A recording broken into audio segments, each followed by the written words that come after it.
We're good? All right, Carol and Sean, good to see you again. We are just covering today, briefly we're going to be speaking on these topics of voice, gestures and engagement. Now, I don't want to go too much into engagement because I really feel that we've been working hard at that and looking at that every week with our preaching videos, and we're going to do another one in just a moment. So understand that everything when it comes to voice, when it comes to gestures, body language, it is all about helping to build bridges or engage with your congregation. And a couple of key things about gestures, and then we're going to watch the clip. I'm going to explain it a little bit first, then we'll watch the clip, and then we're going to watch a TED Talk. Now, the biggest thing about gestures is that they are designed to be an extension of what you're already trying to emphasize, what you're already trying to say.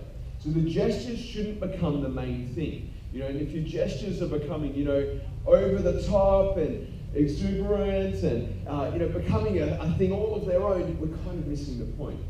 The gestures are supposed to be an extension of what your voice and your heart is communicating. Does that make sense? So a couple of key things. Make sure you smile. Everyone smile.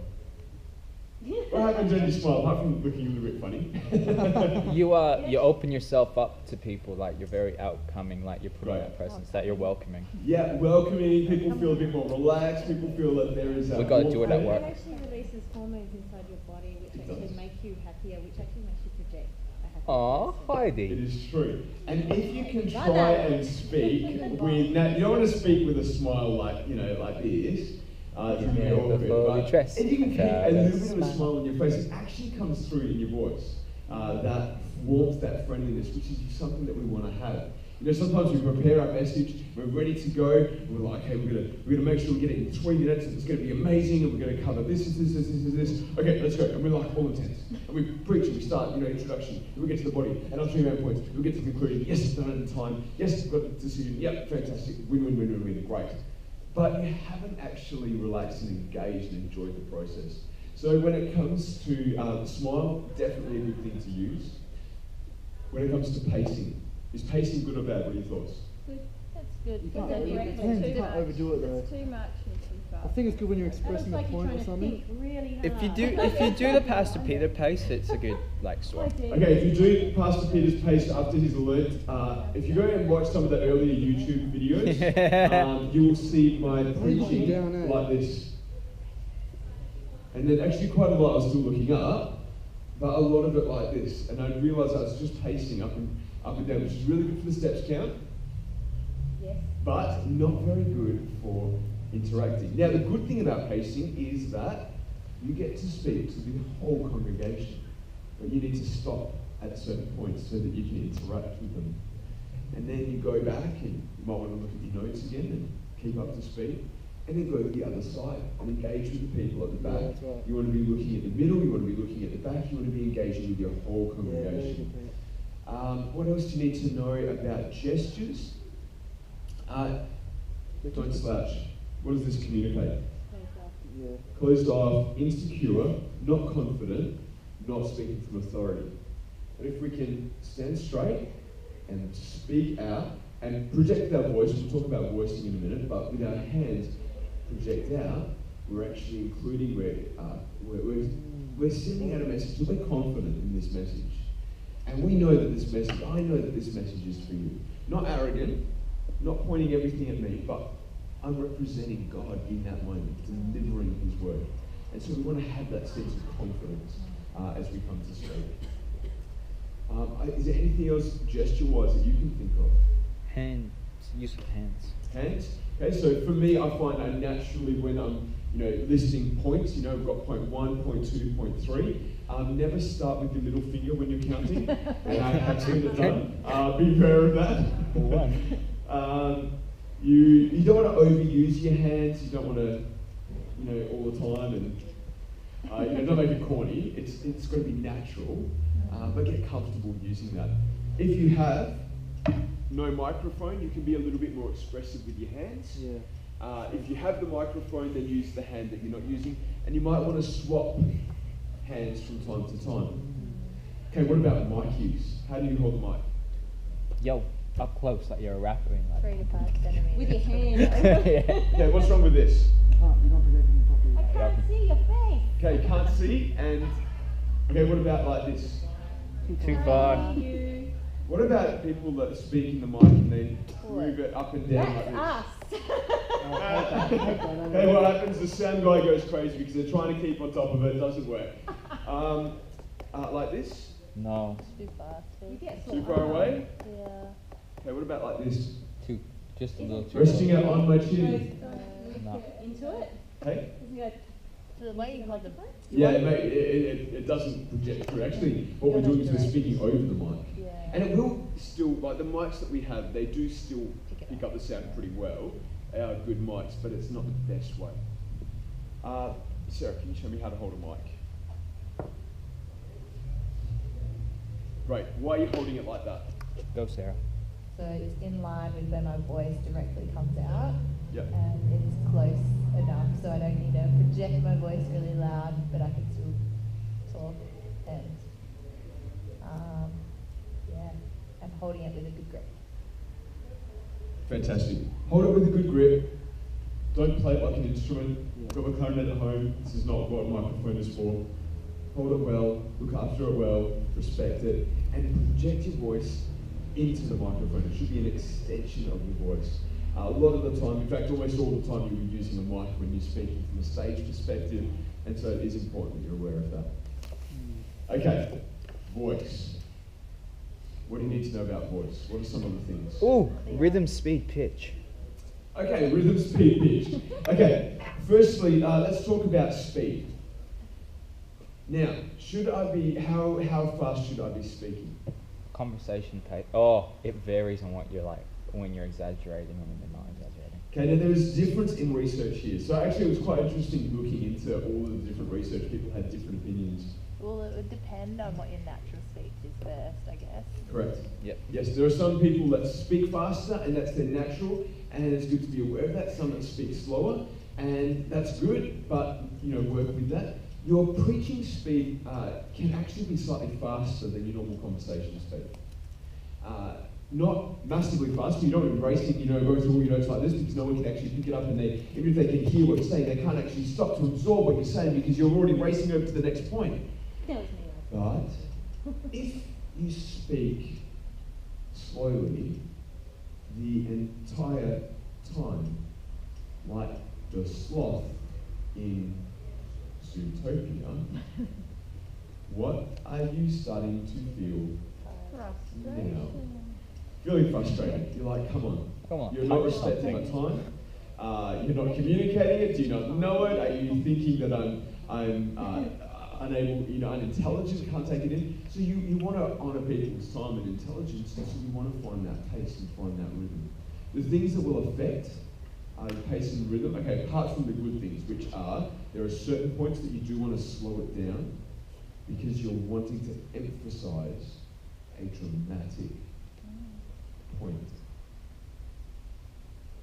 You allow pause in there so that people can stop and absorb and get attention. And so there are those moments. But usually what happens when we feel anxious or we feel a bit nervous is we start to speak a little bit faster. And if that's the constant pace, the majority of the pace throughout your message, then people aren't going to be able to catch on to it. And so you do need to stop yourself and allow yourself to slow down. And the best way, if I'm finding that I'm speaking really fast and I need to slow down, is I just go and get a drink of water and take my time. I know everybody's watching me drink this water. And I don't want to drop this water. And I can sometimes feel, oh my goodness, it's almost like, oh, don't spill it, hurry up, hurry up, hurry up. But take my time, put it down, take a breath, and start again. I've allowed my heart rate to slow down, my mind to slow down, and to speak clearly. That makes sense? When would you use fast pace? When you're like really wanting to punch it out on the crowd. Yeah, really wanting to build to a real climax type moment. Where you're really trying to emphasize that point, or you're exaggerating a story. Now remember, exaggeration of facts is not good, but exaggeration for the purpose of humour can be good, or humour in a story can be good to be able to engage with people. That makes sense? Yeah. You understand what I mean? I don't want you exaggerating stories about your life, but you know, an example would be, oh, you know, my kids are so hard. I think they're the most difficult kids in the whole world to get ready in the morning. You know, they're just sleeping. I go in there like 100 times. That sounds awesome. Yeah, it sounds like an old day, right? No. Okay, so I'm saying I haven't literally got in there 100 times, but I'm drawing it out so that I can get to a point. And you can use speed and lack of speed and slowing it down to actually emphasize different parts of your story. Okay, so really important. What about pitch? What's pitch? Like high voice, deep voice. You might speak in a higher voice. You get really And you get, you're wanting to kind of get people's attention. And I can go high, but I won't. Oh, Do yeah. it. I'm not going to keep my voice where it is. I do funny voices with Judah, and that's our rule. We only do it with each other. Oh, And boo. then, if I'm really wanting to emphasize something, and I'm wanting to speak from a place of authority, I want to speak from my low voice. Now, when men and women obviously do have a little bit of a difference in their vocal range in that respect. But if you're trying to convey something with authority, it's actually an important thing to be able to lower your voice and even to slow it down a little bit. Donna Crouch was speaking to the women at the ACC conference last year, and this was the advice that was given to her and that she's actually brought in to the women, speaking to them and saying that when you're wanting to speak from a place of authority, lower the voice, lower the pitch, so that you can communicate, and it actually does create that sense of authority. It's sort of that human nature type thing. There are a few other vocal things, but we're going to check it out in the YouTube or TED Talk video in just a moment. All right, let's have a quick look. Sorry, Derek, it's just frozen up. Stephen Furtick, right? We've done Steve. Oh. Love that guy. Thank you. All right, this guy here. Who's that? Largest church in the US. 25 campuses, including an online campus. You're gonna have an online So- campus? Ready? Yeah. That's Bethel Church or Bill Johnson. Not there. Looks like Eric Banner. It does a little bit. Okay, the clip we're about to watch is Hillsong? US? Craig Rochelle. And the way that they pronounce it, I listened to his podcast, fantastic leadership podcast, Craig Rochelle, but I can't, it sounds like it's Greg Rochelle. It's definitely Craig Rochelle. I have Googled it, definitely Craig Rochelle. It looks like Tom Cruise from this angle. So let's have a look and check it out from here. That is Strat, I think it's called. Which church is he from, Peter? Life Church. If you're a Christian, we don't Brilliant serve content money. for this one as Who do well. we serve? We serve God. Say that with me. We don't serve money. Who do we serve? We serve God. You cannot serve both God and money. If you're a follower of Jesus, we don't serve money, we serve God. We don't serve money, we serve God. We don't serve money. We're not in bondage to it. We're not enslaved. We don't serve money, we serve God. Write this down. We don't serve money, we serve God. Here's the thought. Money serves us as we serve God. We don't serve money, we serve God. Money serves us as we serve God. As Christians, we don't serve money, we serve God. Money serves us as we serve God. And you say, how does money serve us? There's so many ways. A very simple way. Money buys us time. If we have money, we can trade money for time. Very simply, I had to do a leadership event in South Carolina. If I didn't have much money, I'd have to drive there. One whole day, 16 hours to get there, half a day at the conference, 16-hour drive back. Cost me 3 days and 2 nights away from home. But because I have enough money, I could buy a flight. 7 hours there, half a day, home late, cost me 1 night and 2 days.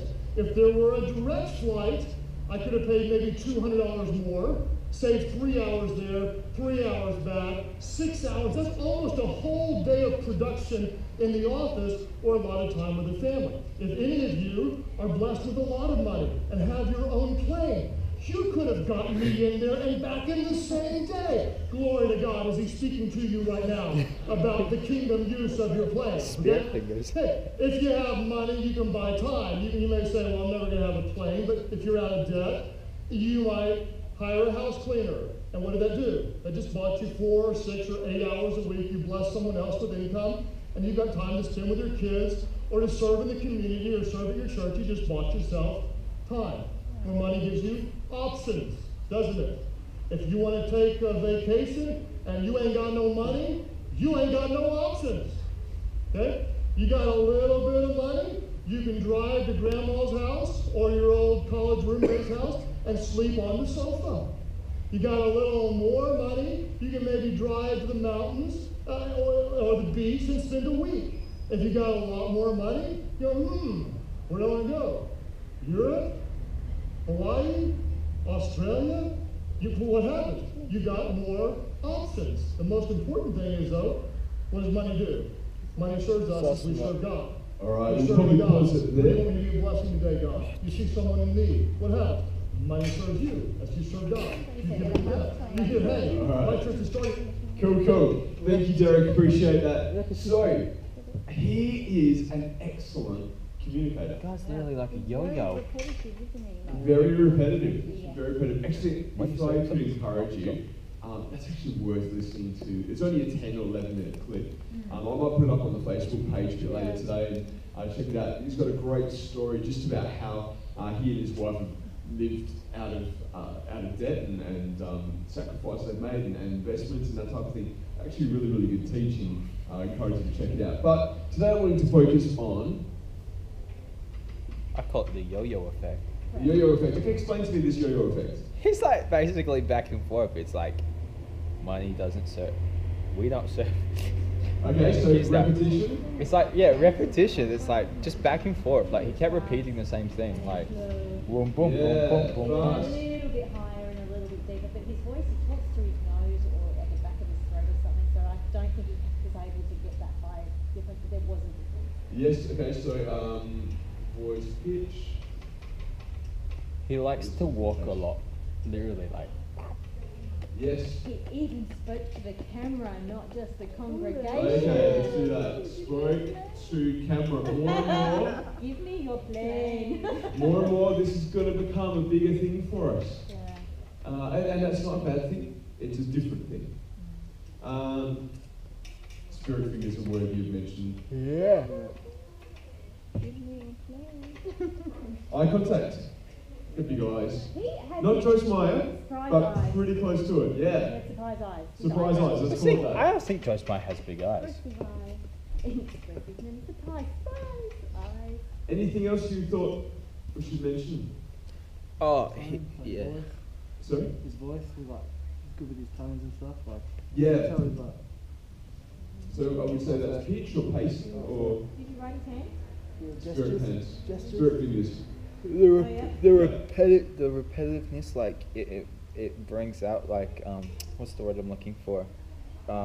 Emphasis. Emphasis. Yeah, that's it. Yeah, I mean, it was pretty clear Emphasis. what his main point was. He used facial. Money buys time. Money gives opportunities. He was really emphasising that. I think he did a great job with that. Definitely worth checking out. So, now that you have seen these things, we've been working hard at identifying these each and every week, and we'll continue to do so. We've got some others, and if you do have any preachers that you particularly would like me to put on, let me know, and I'll have a look for them. But Joseph Prince. okay, we can look at that. We can look at that. But Can I get an agony? like I said, this TED Talk that I'm about to show you now is probably the best one to encapsulate all of what we've covered when it comes to encouraging people to listen. Talked about vocal warm-ups and everything, and we're going to finish it on that, and then we're going to go into Is your it where they do like the presentation. Yes. Yeah? Yes, absolutely. All right, so turn your attention to the screen, and let's do this. You're a great presentator, Peter. Have you ever thought of like opening a theatre movie or? Derek is the one that makes me look good.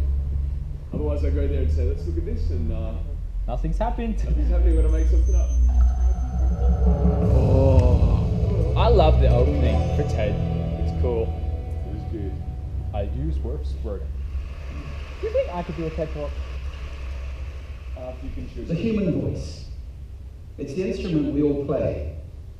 It's the most powerful sound in the world, probably. It's the only one that can start a war or say, I love you. And yet many people have the experience that when they speak, people don't listen to them. Why is that? How can we speak powerfully to make change in the world? Well, I'd like to suggest there are a number of habits that we need to move away from. I've assembled for your pleasure here 7 deadly sins of speaking. I'm not pretending this is an exhaustive list, but these 7, I think, are pretty large. Habits that we can all fall into. First, gossip. Speaking ill of somebody who's not present. Not a nice habit, and we know perfectly well the person gossiping 5 minutes later will be gossiping about us. Second, judging. We know people who are like this in conversation, and it's very hard to listen to somebody if you know that you're being judged and found wanting at the same time. Third, negativity. You can fall into this. My mother, in the last years of her life, became very, very negative, and it's hard to listen. I remember one day I said to her, "It's October the 1st today," and she said, "I know, isn't it dreadful?" It's hard to listen when somebody's that negative. And another form of negativity, complaining. Well, this is the national art of the UK. It's our national sport. We complain about the weather, about sport, about politics, about everything. But actually complaining is viral misery. It's not spreading sunshine and lightness in the world. Excuses. We've all met this guy. Maybe we've all been this guy. Some people have a blame thrower. They just pass it on to everybody else and don't take responsibility for their actions. And again, hard to listen to somebody who's being like that. Penultimate, the 6th of the 7, embroidery, exaggeration. It demeans our language actually sometimes. For example, if I see something that really is awesome, what do I call it? And then of course this exaggeration becomes lying, out and out lying, and we don't want to listen to people we know are lying to us. And finally, dogmatism. Ooh. The confusion of facts with opinions. When those two things get conflated, you're listening into the wind. You know, somebody is bombarding you with their opinions as if they were true. It's difficult to listen to that. So here they are, 7 deadly sins of speaking. These are things I think we need to avoid. But is there a positive way to think about this? Yes, there is. I'd like to suggest that there are 4 really powerful cornerstones, foundations, that we can stand on if we want our speech to be powerful and to make change in the world. Jesus. Fortunately, these things spell a word. The word is hail, and it has a great definition as well. I'm not talking about the stuff that falls from the sky and hits you on the head. I'm talking about this definition, to greet or acclaim enthusiastically, which is, I think, how our words will be received if we stand on these 4 things. So what do they stand for? See if you can guess. Help. The H, honesty, of course. Being true in what you say, being straight and clear. The A is authenticity, just being yourself. Get you I A is friend of mine liable. described it as standing in your own The truth, L. which I think is a lovely way to put Is it. L liable? The I is integrity, being your word, actually doing what you say, and being somebody people can trust. And the L is love. Aww. I don't mean romantic love, but I do mean wishing people well. For 2 reasons. First of all, I think absolute honesty may not be what we want. I mean, my goodness, you look ugly this morning. Perhaps that's not necessary. Sounds like something Heidi would do. Tempered with love, of course, honesty is a great thing. But also, if you're really wishing somebody well, it's very hard to judge them at the same time. I'm not even sure you can do those 2 things simultaneously. It's got a shiny So eye. hail. Also, now that's what you say, and it's like the old song, it is what you say, it's also the way that you say it. You have an amazing toolbox. This instrument is incredible, and yet this is a toolbox that very few people have ever opened. I'd like to have a little rummage in there with you now. Just pull a few tools out that you might like to take away and play with, which will increase the power of your speaking. Register, for example. Now, falsetto register may not be very useful most of the time, but there's a register in between. I'm not going to get very technical about this for any of you who are voice coaches. You can locate your voice, however. So if I talk up here in my nose, you can hear the difference if I go down here in my throat, which is where most of us speak from most of the time. But if you want weight, you need to go down here to the chest. You hear the difference? We vote for politicians with lower voices. It's true. Because we associate depth with power and with authority. That's register. And we have timbre. It's the way your voice feels. Again, the research shows that we prefer voices which are rich, smooth, warm, like hot chocolate. Well, if that's not you, that's not the end of the world, because you can train. Go get a voice coach. And there are amazing things you can do with breathing, with posture, and with exercises to improve the timbre of your voice. Then prosody. I love prosody. This is the sing-song, the meta-language that we use in order to impart meaning. It's route one for meaning in conversation. People who speak all on one note are really quite hard to listen to if they don't have any prosody at all. That's where the word monotonic comes from, or monotonous, monotone. Also, we have repetitive prosody now coming in, where every sentence ends as if it were a question, when it's actually not a question, it's a statement. And if you repeat that one over and over, it's actually restricting your ability to communicate through prosody, which I think is a shame. So let's try and break that habit. Pace. I can get very, very excited by saying something really, really quickly, or I can slow right down to emphasize. And at the end of that, of course, is our old friend, silence. There's nothing wrong with a bit of silence in a talk, is there? We don't have to fill it with ums and ahs. It can be very powerful. Of course, pitch often goes along with pace to indicate arousal, but you can do it just with pitch. Where did you leave my keys? Where did you leave my keys? It's a slightly different meaning in those two deliveries. And finally, volume. I can get really excited by using volume, sorry about that, if I startled anybody. Or I can have you really pay attention when it's very quiet. Some people broadcast the whole time, try not to do that. That's called sodcasting. Imposing your sound on people around you carelessly and inconsiderately, not nice. Of course, where this all comes into play, most of all, is when you've got something really important to do. It might be standing on a stage like this and giving a talk to people. It might be proposing marriage, asking for a raise, a wedding speech, whatever it is. If it's really important, you owe it to yourself to look at this toolbox and the engine that it's going to work on. And no engine works well without being warmed up. Everyone stand Warm up. up your voice. Stand up. Actually, We'll all be doing let me this. show you how to do that. Would you all like to stand up? I'm going to show you the 6 vocal warm-up exercises that I do before every talk I ever do. Anytime you're going to talk to anybody important, do these. First, arms up. Deep breath in and sigh out.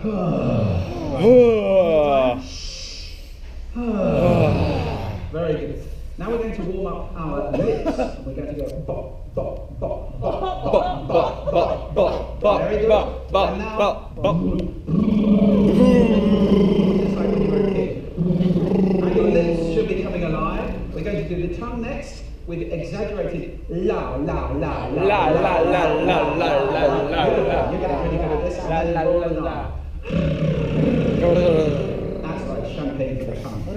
Finally, and if I can only do one, the pros call this the siren. It's really good. It starts with we and goes to or. The we is high, the or is low. So you go wee.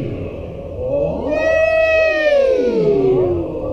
Fantastic. Give yourselves a round of applause. Next time you speak, do those in advance. Now, let me just put this in context to close. This is a serious point here. This is where we are now, right? We speak not very well into people who simply aren't listening in an environment we'll probably pause it at that that's point. acoustics. I have talked about that on this stage. In Okay, so the big thing about what would the world be warm-ups like? is before. Not before as you're in worship, before you come to church in the car, great time, seal it off. But warming up your voice is very, very effective. So really important that we do that. Okay, any questions about what we've talked about from that vocal delivery? I just felt he could do a brilliant job explaining that in a much shorter amount of He time. doesn't. Cool Any accent. questions, thoughts? His head was shiny. He was a bit shiny, but he was talking about vocals, so we'll go with that. Okay, what we're going to do now is I want you to get up on stage. Have you prepared enough? What I'm you're ready gonna to do? go, Pastor Peter. All right, do you want 2 minutes? I got it. I'm ready. 2 minutes? I'm I'm ready. 2 minutes. How long are we speaking for? I'm going to give you a minute to speak now. Oh, whoa, you said 2 minutes. I'm going. I'm It's ready. okay. Come on, no, Yeah, paper, wait. scissors, Well, up on rock. stage, get up on stage when you're ready, but I'm going to give Andrew a moment, and anyone else that wants it. This isn't a wing it. This is supposed Just to wing be it. a wing it thing. Just wing it. Make me believe. Now, do you remember what you were going to be speaking into? Yeah, I'm a lecturer. Lucky if I said You are going to be... Yeah, everyone remember what you're speaking into? Yeah. Cool. So what I'm going to ask you to do, I don't mind if you want to share the introduction, I don't mind if you want to go to the midpoint or the conclusion of what you're going to say, but it's going to be a snippet. I'm going to give you a minute because I want to make sure we do finish on time, and I'm sure you do too. Or just over a minute, and I want you to build what with your audience? Momentum, yes. Credibility. What is credibility? Credibility, trust, yes, okay. So you don't need to be an expert in the subject matter, but you do need to build credibility, be authentic. I will be looking for gestures, I will be looking for eye contact, all of those things, but the most important thing is credibility. So are you allowed to make things up like last time, or? Yeah. Like all our other ones? Yes, but as long as you're serious, as long as you get it. Okay, do you want me to pick at random or do you want to volunteer? Just do random. Go! Okay, how do we do this? Heidi. Just go in my mom. Oldest. You want to go first? Okay, and who are you speaking to first? Are you supposed to first? Do you want me to get that, by the way? No. Peter, isn't Heidi the oldest one in the group? We're not going to go into that. I'm not even 40. I'm 42. You don't look My it. name is Van, I'm 42. And you're speaking to? I'm speaking to teenagers. Okay, great. Now, in this room, by the way, for each of your groups are about 350 people. Okay, there are chairs right to the back. We're also recording it at the back here. And so I want you to deliver it as though you're preaching. I'm going to stand at the back so that you're used to preaching to the whole room. Okay, go. Okay, good afternoon. Today I'm speaking on why teens should be plugged into youth group. And personally, I never attended youth group, and I think that my life really could have been improved. My teenage years really would have benefited from plugging into a youth group. I was easily swayed by the people I was hanging around with, and I think that if I'd been plugged into a youth group, I would have not only got to know Jesus and had that sort of fulfillment in my life, but also to be around people who are encouraging, loving, and just sort of give you that satisfaction that you're seeking when you're a teenager. So you don't turn to things like drugs and alcohol. So you don't turn to behaviour that's not benefiting you, that makes you feel guilty, that makes you feel unworthy. Yeah, I just really believe that being encouraged by other teenagers and having youth pastors there who are on your side will really benefit you and help you with anything you're struggling with. Is that true? That's good, that's good. Okay, excellent work, excellent work. Okay, this is what I think you did really well, which was you moved, and obviously having this in the way didn't help, so I might clear this out for the others. Okay, but you moved across the stage, you didn't have eye contact and everything, and what you were sharing content-wise was good. If I was to give you some feedback, yeah, definitely get your keyboardist up there, always helps. Play the keys and it becomes an emotional experience. I would say just working with teens, and if that's the congregation, the things that are going to appeal, I would say your testimony. Even just stick with that, because they're going to relate to that. They're not going there and going, oh yeah, okay, you're just one of those other people who are telling us not to take drugs, and not to take alcohol, and da-da-da. And just to be able to say, you know, I was there to building that rapport and that link, that's going to build your credibility. It's not that you don't have the credibility, but you've got to convince them. That's right. But otherwise, really good. All right, Sean. Now tell us, you're speaking to the academics. Yeah, now, Sean, you've got to take this lecturer. seriously, okay? Huh? You're taking this seriously. I'm very You've got a lecture hall here that are full of hundreds of people that don't really care what you've got to say, and you've got to convince me. Your time starts now. Good afternoon, fellow colleagues and researchers. I'm Dr. Sean Newman. I have a doctorate in Christian theology and the evidence that the Bible is real in human culture. Now, I just want to open up with saying that I do respect all the decisions that you've made in your room this room today, but I would just like to let you know that I just want you to think about the other side for once. So, the Big Bang Theory, the most controversial topic to a Christian that there can be, that by random chance, one singularity could have formed all of human life. But I would like to tell you something else today here, that what if there is intelligent design? What if there is a greater person out there who created us? All right. I thought, Sean, that was really, really good. I thought you'd do well, but you did really good. A single singularity really helps us to be able to focus on one single singularity at a time. Hey, before we shift, this is what I loved. You went up there, you lowered your voice. Alright, what did that do? Authority, commanded respect. And I think you did that brilliantly. You didn't pace up and down. They're not looking for a charismatic speaker. You're looking for someone that is confident, and you look at them in the eye and you did that. You asked questions that were rhetorical, but it made people think and engage. And you challenged them to say, this is where I am, this is where you are, but I want to, why don't you look from the other side? Have a look from the other side. Honestly, that was really good. Really impressed. But not much. It's all the voice, mate. Voice, but it's not just the voice. It's the voice, the content, Not the pauses, the flow, the introduction. I just honoured them about going like, I respect you.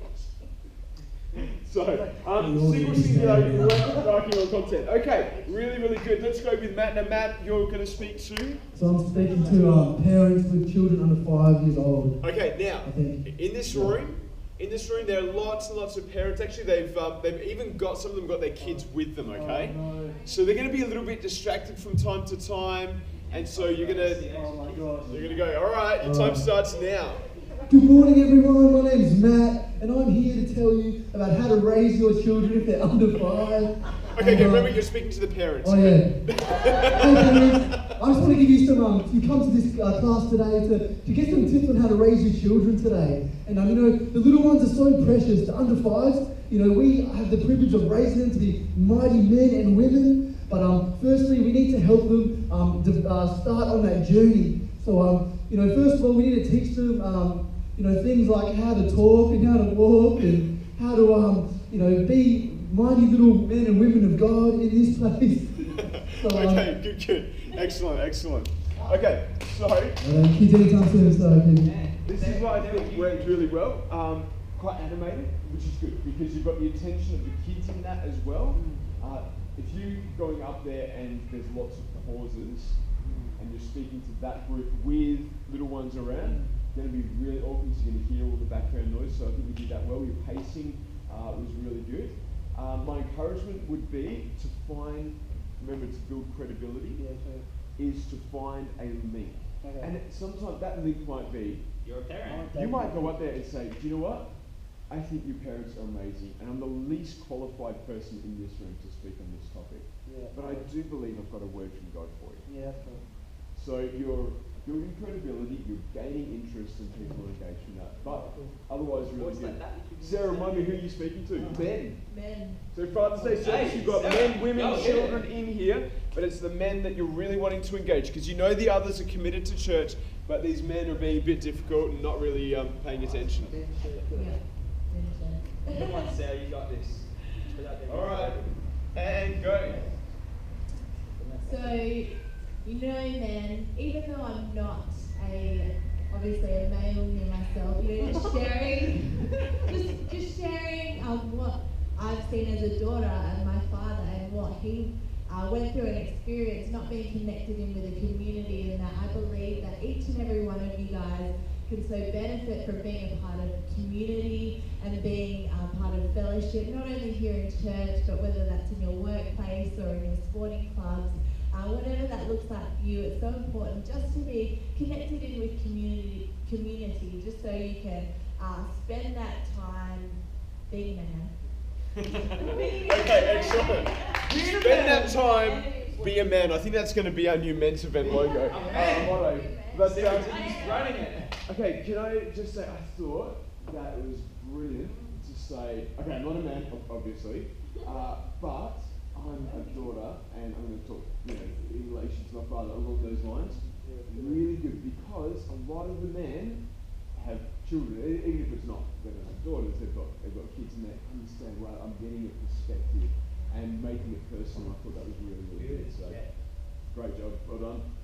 Heidi, who are you speaking to? Your missions. I'm missions. I'm talking about missions trips. Okay, so you've got in here a group of people, 350 or so people that are all potential missionaries. They're really passionate about missions, and you're encouraging them in whatever it is, what God's put in their heart, to follow their dreams or a specific trip, up to you. Okay, good morning everyone. Today I want to talk to you about missions trips. And missions trips is all about being the hands and feet of Jesus. It's about reaching beyond the walls of our own building today. So we have our own church, which we give to, which we serve in. And missions trips is actually a way for us to be able to go beyond that. And for us in particular, we have an area that we go to that we love to support, and that is Indonesia. So I would like to encourage you, if you have this passion inside, please go to the sign-up desk and we'll go through all the things that are there for you to be able to get all the information about it, tell you about our Infinite coming up. And for those that do have a passion for it but can't actually attend because you have family commitments, can I just encourage you, you can also give financially to this cause, and even help someone who can't financially send themselves there. You can encourage them by putting into that as well. Excellent, well done, well done. Okay, so what did Heidi do? What did Heidi do to bring credibility? I didn't actually tell him I hadn't been on one, but that's lying. It's not lying. That's not. You just didn't tell him the full story. You got around it very well by doing what? By telling him straight at the connection point. For that. By telling him to be the hands and feet of Jesus. For that. By saying good morning. And then after that, use the word we. Oh. We. Did I? By saying we, it brought inclusivity. It meant that I'm representing Centrepoint Church. And we go on mission trips. And that's a really powerful way to be inclusive, bring everyone on the journey. So all that to say, I think you did a great job building credibility. Really important that we do that every time we speak. It's going to look different depending on who we're speaking to, what our experiences are, and what our relationship is with the congregation. Work on those different techniques. I'll put on to the Facebook page the Craig Rochelle one and Julian Treasure. I'll just stick that up there as well in case you want to have another look at that. I thought it was really good content. Cool. That's it from today. Next time we have got, I think it's normal lecture. We've only got 2 more of the actual normal lectures, and then we're going to be working through assessments. So, Dr. Newman, it has a ring to it. So this is what we do assessments in class, pretty much. Yep, assessments will be done in class, and we'll work that out next time. So good. Now, if you've got any questions about the assessments, speak to me either here during the week, or email me, Facebook me. I'm here to help you with that process. And but the presentations, the day that you're allocated, and we're going to allocate them next time. The day that you're allocated are the days that you've got to be here. So I can say medical certificate.